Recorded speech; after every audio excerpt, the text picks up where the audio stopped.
Hello, welcome to From the South. I'm Laura Prada from the Telesur Studios in Caracas, Venezuela. We begin with the news. Stay with us.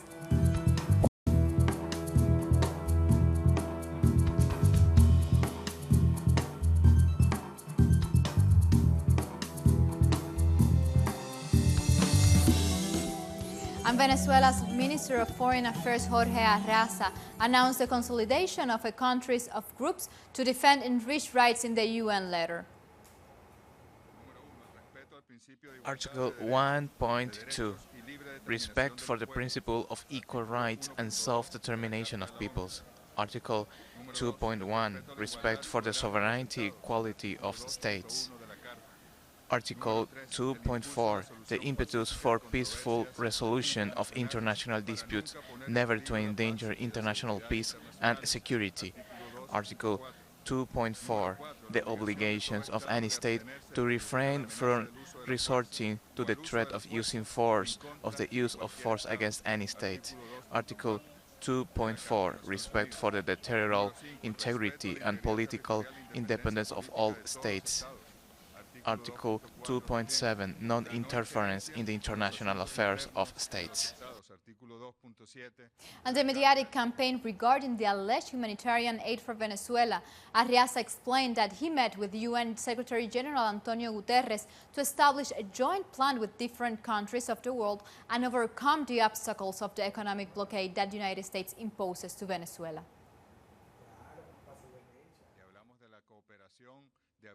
We are talking about the cooperation, and next week we are going with some very concrete proposals for the UN system to react as it should react with multilateralism versus the attack and blockades of US unilateralism. It's not meant to make the spectacle that is generating the United States, but to help the people of Venezuela to produce, to be able to revive our economy, to be able to carry out, despite all the blockade, to the Venezuelan economic system. And the minister also denounced from the UN the use of a terror campaign from part of Washington to besiege the South American nation. Between the 6th and 10th of February, there have been flights of military transport aircraft to the Rafael Miranda Airport of Puerto Rico and the air base of San Isidro in the Dominican Republic, and to the other islands of the Caribbean safely located without knowledge of the government of those nations. It's very dangerous that the US is planning a kind of psychological warfare and also try to besiege our country. In this context, the Russian government joined voices with the international community and warned that the United States initiated movement and point to a military intervention in Venezuela. So warned this Thursday the spokeswoman of the Russian Foreign Affairs Ministry, Maria Zakharova. An ongoing provocation including victims is being prepared overlapping with a convoy of humanitarian aid, and it is needed as a protest for armed action from the outside. This must be clearly understood. Zakharova also described as obsessive the White House orchestrated actions to try to overthrow the legitimate government of Venezuela. Washington's unprecedented obsession with overthrowing the legitimate government of a sovereign state is an action that completely ignores the principle of international law, and the range of so-called options under consideration continues to decline. On the other hand, the president of the Constitutional Chamber of the Supreme Court of Justice of Venezuela, Juan José Mendoza, reported this Thursday the measures taken in protection of the interests of the Venezuelan state in the framework of the siege led by the United States. It was established with a binding, individual or collective character of an electoral process expressly validated, with the Supreme Court of Justice's decision. It's a force of act contrary to the ordering judicial and public international law, to the rules of the democratic game, and those effects objectively leads to the rupture of the constitutional order and the social peace. Mendoza also highlighted the threats against the country's financial system by attempting to raid the facilities outside the Venezuelan oil industry and by appointing an illegal parallel board of directors. An intervention of the company of the state to which the industry is reserved production and commercialization of the oil activity, vital income of the economic system of what constitutes this agreement of flagrant violation of the text, constitutional and the socio-economic system of the Republic. It constitutes another assault to the rule of law by the National Assembly, which is incompetent and whose acts are absolutely null, especially the assault to PDVSA, company of constitutional rank for reason of sovereignty, economic policy and national strategy. Consequently, Mendoza also made public the precautionary measures that weigh on some of the citizens involved in the compromise against the legitimate government of Venezuela. It's decided to decree the following. First, prohibition of the country of the citizens Simón Antunes Gustavo Velázquez, Carlos José Balsa, Ricardo Alfredo Prada David Smolansky, Luisa Palacios, Edgar Rincón, Fernando Vera, Oswaldo Núñez, Elio Tortolero, and Andrés Padilla, Ángel Olmeda, Javier Troconis, Luis Urdaneta. Second, prohibition of the recording of the property of the citizens previously appointed. And also in Venezuela, the armed forces are deployed along the border with Colombia, performing military exercises to protect the nation against foreign threats. Madeleine Garcia, our correspondent, has more details on for us. Every corner of the border with Colombia has been reinforced by the military. This in response to threats of military intervention from the U.S. and its Colombian allies. We are constantly patrolling here. There are 21 brigades. This is sacred land. This is the entrance to South America, and in this time of independence, we had to make a camp under military claims by the geographical location that we live in. And we also have natural resources. We have been blessed by God. The troops are deployed.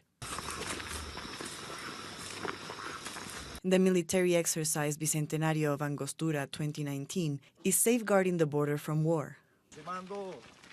We are approaching the border, carrying out the exercises ordered by our constitutional president of the Bolivarian Republic of Venezuela and the commander-in-chief of the Bolivarian Armed Forces. Our country is being threatened, and our commander-in-chief ordered these exercises to strengthen our preparation in the interest of the nation. They are preparing for war, but also to defend peace. The border is very wide. Behind us is Colombia. We are pretty close. When the river is dry, we are just one step away. It's easy to come and go. Venezuela is alert. They are highly vigilant to stop any chances of foreign intervention.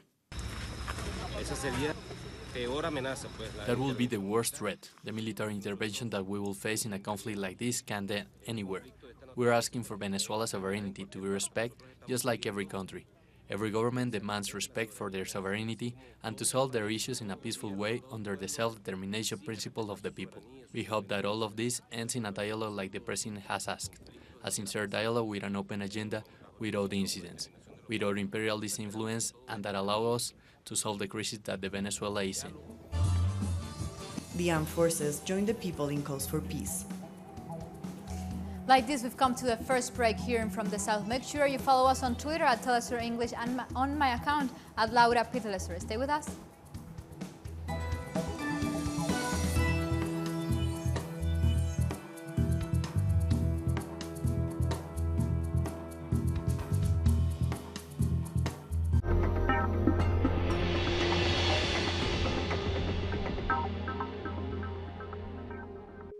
The Pakistani journalist Tariq Ali examines the mass media influence promoted by imperialism.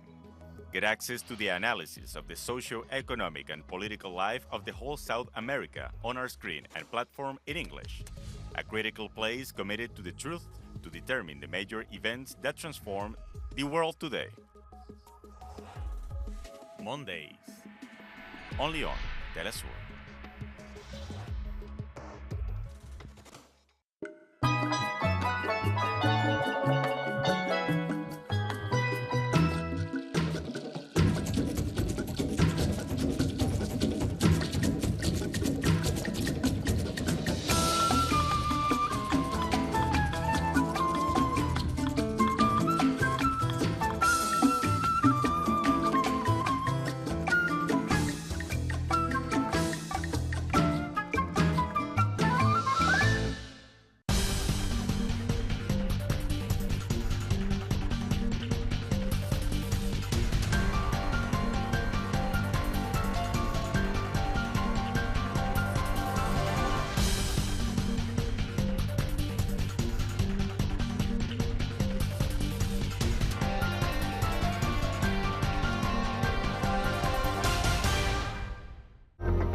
we are back. Gradually, Haiti's capital, Port-au-Prince, returns to normality while the opposition parties continue to request the resignation of President Jovenel Moïse and warn about the future demonstrations. We must remember that for 7 days, strong protests have taken place in the streets of Port-au-Prince. These demonstrations, in which the detractors of most demanded the cessation of inflation of 51% that mainly affects fuel prices.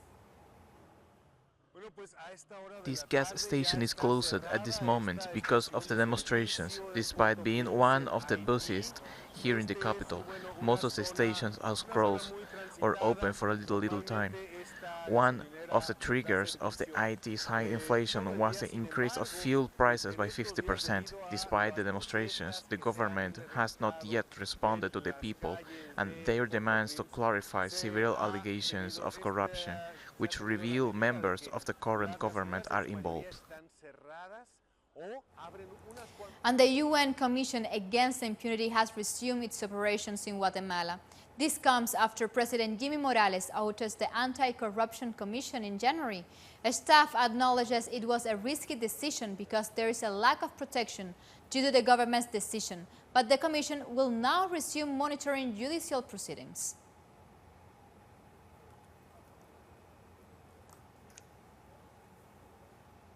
And groups representing victims of the El Mozote massacre in El Salvador say more exhumations are expected to happen soon, as experts continue to investigate its impact nearly 4 decades later. More on the following story. The human rights organizations representing the victims of the El Mozote massacre have announced that new exhumations are expected to take place. The experts also say that the investigators in charge of the case will be responsible for researching how the massacre impacted the social and economic organization of the community. This massacre has been investigated for several years, since the 90s. During this time, more than 350 bodies have been found. Most of them have been identified. The new exhumations will be carried out in an area where a family of 7 was buried, 5 of them minors. This shows how the massacre was systematic and coordinated by the military to target civilians. Forensic experts have found these attacks targeted mainly minors. One representative from the organization representing the victims of El Mozote explained how the investigators were chosen and spoke about life in the area of El Mozote. Both the defendants and the accused in this process presented their choice of investigators. Some were accepted, some were not. Most of the experts presented by the accused were not accepted because they could protect their interests. The ones that were presented were almost all accepted. Among them are 2 anthropology experts who are experts on the life of the El Mozote community at the time of the massacre. On January 29th, 2 campesinos found bones while working the land. These human remains are thought to belong to Maria de la Paz Pereira, who was executed by the Salvadorian military, along her husband and 5 children. The massacre was carried out on December 10, 1981, during a military action known as Operation Rescue, and it was supported by several military units. Several witnesses have said that during the attack on El Mozote, every member of the community was arrested, including children. And now we go beyond Latin America's frontier, where the National Union of Mine Workers of South Africa has said it will challenge plans by the country's largest gold producer to retrench over 6,000 workers. Sibanji Gold Mining announced that it will soon embark on a restructuring exercise which will, among other things, include cutting thousands of jobs. The union have, however, voted to oppose any measures that will lead to job losses. We are worried that it comes to us through the media that Sibanye is intending to retrench plus minus 5,000 people. However, it's our duty to fight against retrenchments.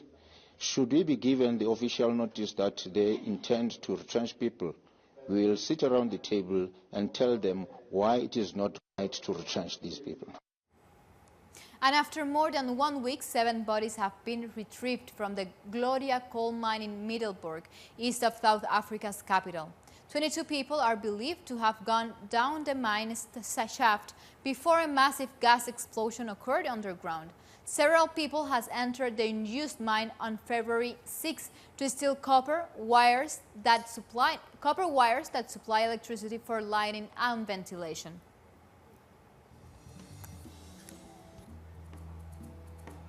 Let's make a second short break, but stay tuned.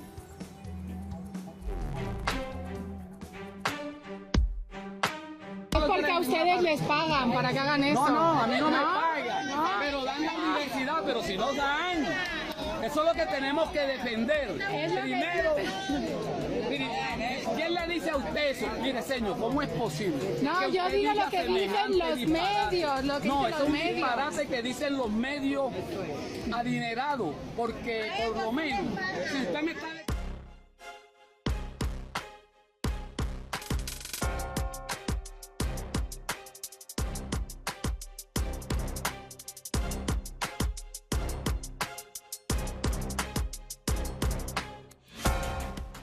democratizan los reales de los recursos del petróleo, de las minas, de las empresas básicas, en pensiones, en universidades, en salud, en parques. Y el único presidente que yo he visto que le aporta a su pueblo ha sido Chávez y el otro. Lo que pasa es que en América Latina, y cuidado si en el mundo, ha habido otro hombre de la talla, de la calidad, que visione como visionó Chávez. Estamos apoyando a Maduro, aquí vamos a arriesgar. Ay, pero hay venezolanos que apoyan a Maduro. Claro. Es que no nos lo cuentan en los medios en España. Claro, no existen. Es que ustedes lo niegan. No existen. No le dan pase.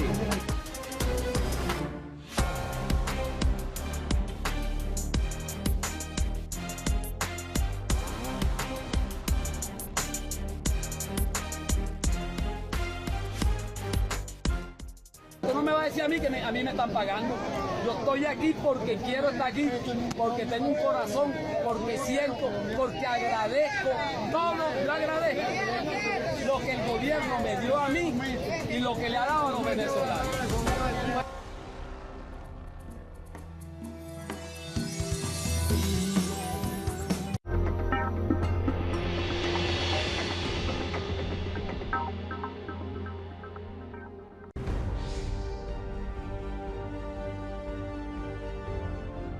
Acompañamos a los pueblos que resisten en cada una de sus luchas.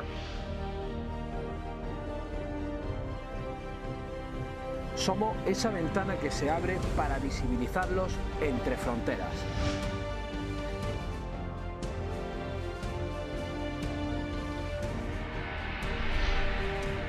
Thursdays, only on Telesur.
And we are back, and we go to Russia, where the presidents of that country, Iran and Turkey, continue negotiating a peaceful solution for the Syrian conflict. Vladimir Putin, Hassan Rouhani, and Recep Tayyip Erdogan met in the Russian city of Sochi. They announced that dialogue rounds on Syria will continue. The three heads of state agreed that the U.S. interference puts at risk stability in the entire region. We agreed to continue with these regular meetings with experts, delegations of the guarantor countries, the Syrian parties, and the governments and the opposition, as well as UN representatives. The next round will take place at Antana by the end of March. For his part, Iran's President Hassan Rouhani warned that the United States plans to maintain its interventionist policy in Syria, despite having announced the alleged withdrawal of its troops from that Arab country. The United States announced that it would withdraw its troops from Syria, but according to our information, they intend to continue interfering in Syria affairs, regardless of the number of U.S. soldiers remaining in Syrian territory. The Syrians are the ones to decide their own future. At least 27 members of the Islamic Revolutionary Guard Corps have been killed during an attack against a military parade on Wednesday. Other 13 agents were wounded. The Iranian government has condemned the attack and promised that those responsible will be brought to justice. This Thursday, a funeral was held for the victims.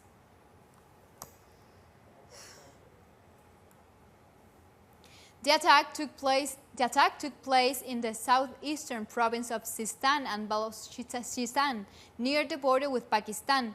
This territory has been suffering for years different attacks by drug trafficking gangs and militias based in Pakistan. Members of the Druze community in the occupied Golan Heights held a rally on Thursday to mark the 37th anniversary of the national open strike against Israeli occupation. Protesters marched through the village of Magdal Shams to the Syrian border. They defend the Syrian Arab national identity and reject the Israeli occupation. The national strike was called on 14th of February 1982 and lasted for 6 months. 14 February is the day of defending the Syrian Arab identity. We promise to God, the homeland, our people, our army and our leadership, represented by the President Bashar al-Assad, that we are going to stay faithful to the pledge and defending our homeland until it's liberated from the Zionist occupier. We have great hope in our army, people and leaders to raise the Syrian flag on the beloved Al-Quran. And like this, we've come to the end of this news brief, but we invite you to watch this video with the Telesur campaign, Drums of Peace for Venezuela, where Latin American musicians has joined, and we invite you to do so. And you can check Telesur's social networks, Telesur TV and Telesur English, for more information of how to join this international campaign for peace. We leave you with this video. Yo.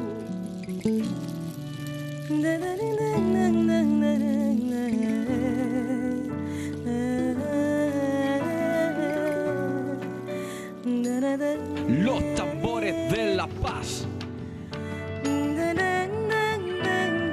Suenen los ángeles de la tierra, los tambores de la paz.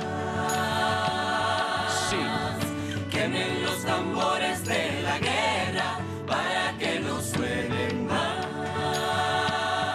Para que no suenen. Yo, si por el camino corto se ha de saber cómo acaba, se cambian caricias por torrida lava. Soñaba que un día despertaríamos de este letargo y nos abrazaríamos. Toda la fe que regresa los boomerang con afán de llevarse otra presa.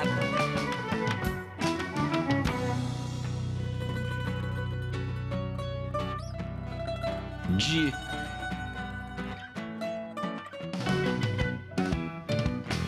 El viento del norte no está escogiendo quién menos, quién más. Lo mismo dispara la luz, lo mismo a la oscuridad. Para eso mi hermano estás tú, por eso tu hermano estoy yo. Los dos a cargar esa cruz, que al fin nuestra sangre es igual.